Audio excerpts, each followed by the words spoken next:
عنوان: اللہ کی مخلوق سے حسن سلوک۔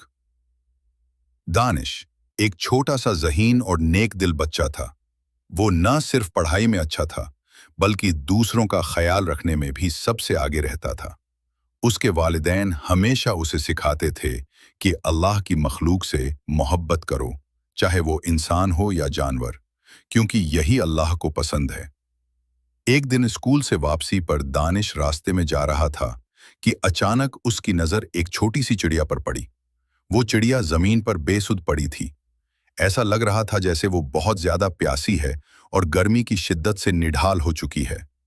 دانش فوراً اس کے قریب گیا، نرمی سے اسے ہاتھ میں اٹھایا اور قریبی درخت کے سائے میں لے گیا۔ پھر اس نے اپنا اسکول بیگ کھولا اور اپنی پانی کی بوتل نکال کر چڑیا کے پاس رکھی۔ جیسے ہی پانی کے چند قطرے چڑیا کے منہ میں گئے، اس کی آنکھوں میں چمک آ گئی۔ کچھ ہی دیر میں وہ چہچہاتی ہوئی اڑنے لگی، گویا اپنی زبان میں دانش کا شکریہ ادا کر رہی ہو۔